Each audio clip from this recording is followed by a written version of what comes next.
नमस्कार दोस्तों, मैं रजनीश कुमार आप सभी का बहुत बहुत स्वागत करता हूं आपके अपने YouTube channel Rajneesh Ramesh official पर। भाइयों, जैसा कि हमने पिछले वीडियो में बात की थी लोकसभा क्षेत्र बदायूं को लेकर, उसी तरह से उसी कड़ी में आज आगे बढ़ते हुए बात करने वाले हैं लोकसभा क्षेत्र नगीना को लेकर।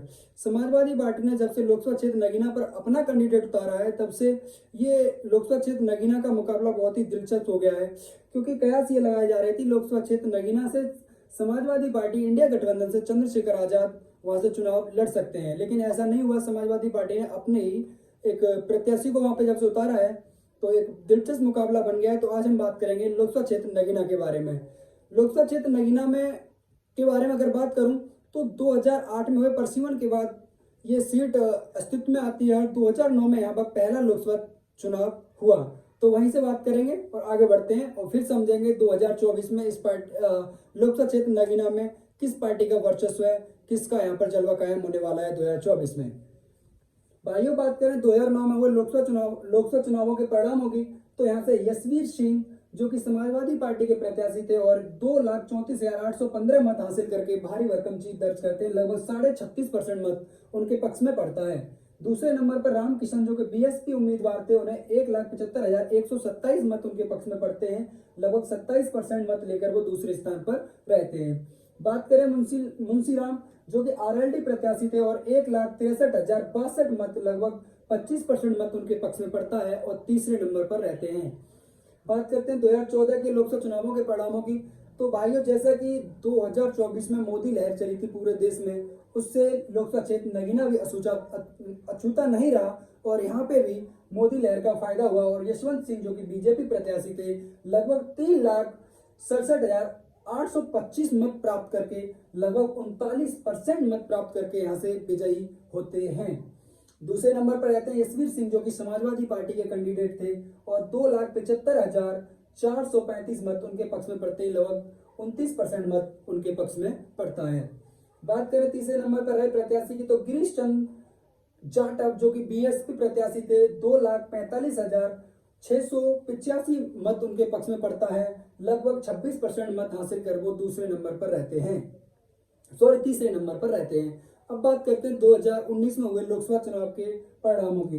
तो 2019 की जब लोकसभा चुनावों के परिणाम हुए, तो समाजवादी पार्टी और बीएसपी पार्टी का यूपी में गठबंधन था और सभा बसपा कैंडिडेट यहाँ पे गिरीश चंद जाटव जो कि बीएसपी के उम्मीदवार थे, उन्होंने यहाँ से 5,68,378 मत प्राप्त किए और एक भारी भरकम जीत दर्ज की।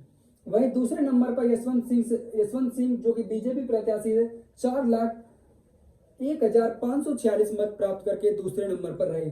तीसरे नंबर पर रहती है ओमवती देवी जो कि कांग्रेस प्रत्याशी थी और उनके पक्ष में लगभग 20,046 मत पड़े।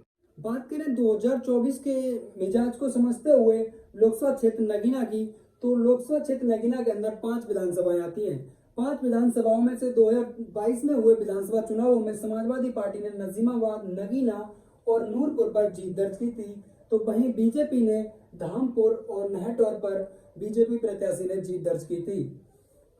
बात करें 2024 में लोकसभा चुनाव के लिए घोषित हुए कैंडिडेटों की, तो मनोज कुमार जाटव जो कि पूर्व में जज हैं और उन्हें समाजवादी पार्टी ने यहाँ से अपना प्रत्याशी बनाया है। तो वहीं बात करें ओम कुमार जो कि बीजेपी के प्रत्याशी हैं और गिरीश चंद जाटव जो कि 2019 में समाजवादी बसपा गठबंधन से जीत दर्ज की थी, मौजूदा सांसद हैं बीएसपी के और बीएसपी ने उन्हें एक बार पुनः अपने शिमल पर मैदान में उतारा है। वहीं बात करें चंद्रशेखर आजाद जो कि आजाद समाज पार्टी के संस्थापक हैं और उन्होंने यहाँ से चुनाव लड़ने का दावा कर दिया है। समाजवादी पार्टी और इंडिया गठबंधन से कयास ये लगाए जा रहे थे कि चंद्रशेखर आजाद नगीना लोकसभा क्षेत्र से कैंडिडेट हो सकते हैं। काफी समय तक इनके बारे में खबरें चलती रही, लेकिन आखिर में आकर समाजवादी पार्टी ने अपने मनोज कुमार जाटव को यहाँ से अपना कैंडिडेट घोषित कर दिया। इनके अलग होने की वजह बताई जाती है कि समाजवादी पार्टी ने इनके सामने शर्त रखी थी कि लोकसभा क्षेत्र नगीना से चुनाव तो ये लड़ेंगे, लेकिन सिंबल समाजवादी पार्टी का होगा। और ये शर्त सुनते ही चंद्रशेखर आजाद वहां से उठकर चले गए और फिर समाजवादी पार्टी ने अपना कैंडिडेट यहाँ पर उतार दिया। बात करें 2024 को ध्यान में रखते हुए लोकसभा क्षेत्र नगीना के जातीय समीकरण की, तो यहाँ पर मुस्लिम समुदाय लगभग 6 लाख प्लस मतदाता मुस्लिम समुदाय से आते हैं। वहीं बात करें जाट समाज की, तो जाट समाज से लगभग 1.5 लाख मतदाता यहाँ पे हैं और सैनिक समुदाय के भी लगभग 1.5 लाख मतदाता लोकसभा क्षेत्र नगीना के अंतर्गत आते हैं। वहीं बात करें एससी समुदाय की, तो 4 लाख प्लस एससी समुदाय है यहाँ पर और ये हिंदू एससी है। वहीं मुस्लिम समुदाय के अंदर भी एससी समुदाय होता है। वहीं बात करें पांचवा समाज अपने ब्राह्मण समाज, तो ब्राह्मण प्लस वैश्य यहाँ पर लगभग 1,10,000 के आसपास हैं।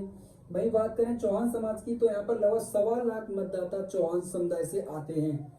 त्यागी समाज जो कि 50,000 की संख्या में है और ऐसे ही छोटी छोटी संख्या में अन्य समाजें भी यहाँ पर हैं। तो ये प्रमुख समाज है जो वहाँ के हार जीत को निश्चित करती हैं।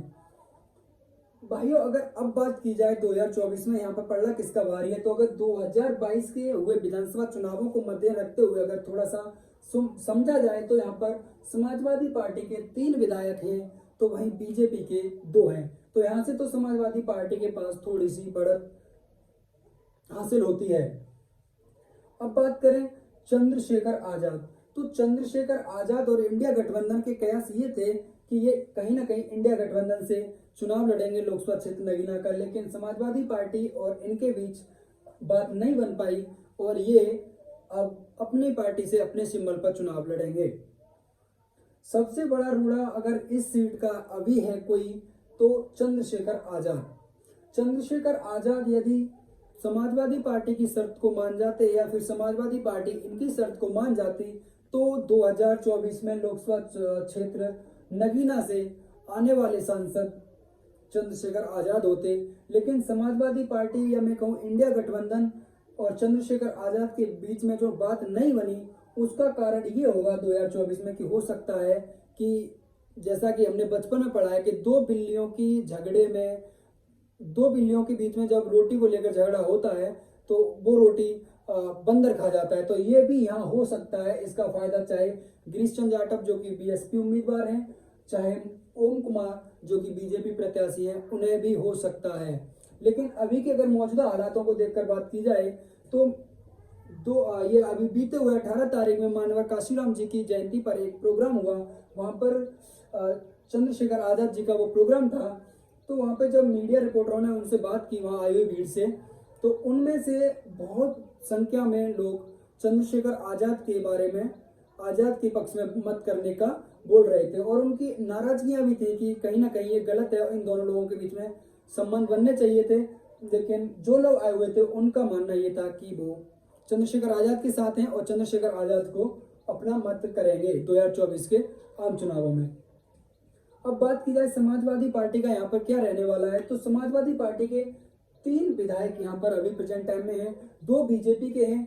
वहीं मुस्लिम समाज जो कि समाजवादी पार्टी का कोर वोट बैंक है, मुस्लिम समुदाय और यादव समुदाय समाजवादी पार्टी का कोर वोट बैंक है। लेकिन यहाँ पर यादव ना मात्रा में है, वही लगभग 10 से 15 हजार मतदाता यहाँ पर यादव समाज के हैं।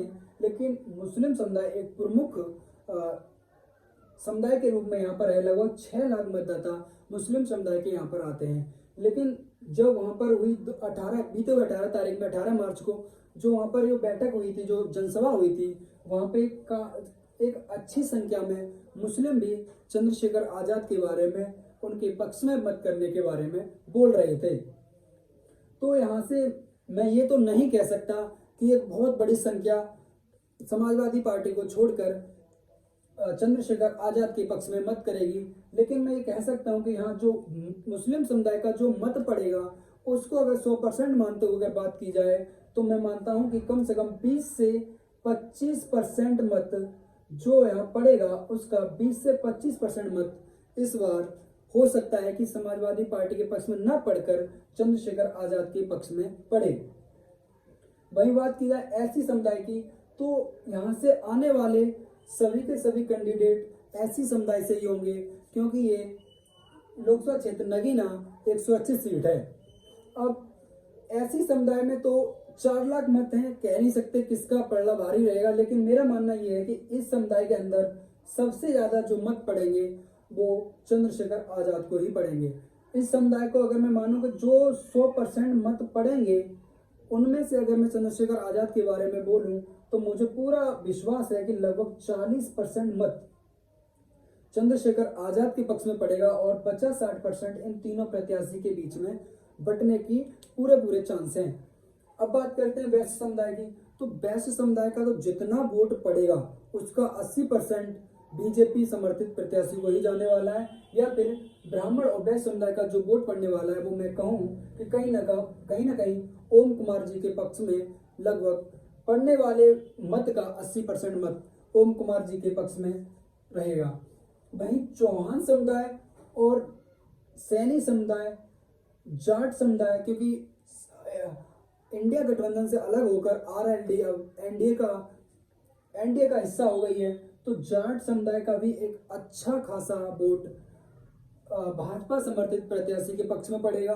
तो वहीं सैनी और चौहान समाज का भी मत बंटने के चांस है, ये कि किसी एक तरफ नहीं जा सकता, क्योंकि जिस जो चारों पार्टियों ने जो उम्मीदवार उतारे हैं मैदान में, उनका जिस तरह से यहाँ पर चुनाव प्रचार होगा और जैसे जैसे इन समाजों के बीच में जाएंगे तो ये समाज चौहान और त्यागी दोनों ही समाज बटेंगे, किसी एक पक्ष में नहीं रहने वाली।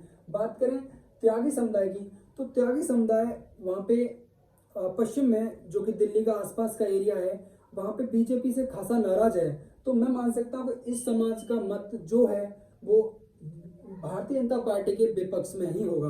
भाइयों, यदि मेरे द्वारा जुड़ाई हुई जानकारी यदि आप लोगों को पसंद आए तो एक छोटा सा निवेदन रहेगा आप सभी भाइयों से कि वीडियो को लाइक करें और कमेंट बॉक्स के माध्यम से अपना मत मेरे तक जरूर भेजें, और चैनल को सब्सक्राइब करें, वीडियो को शेयर करें। आपके जानने पहचानने वाले जितने भी भाई बंधु हैं उन्हें वीडियो को शेयर करें।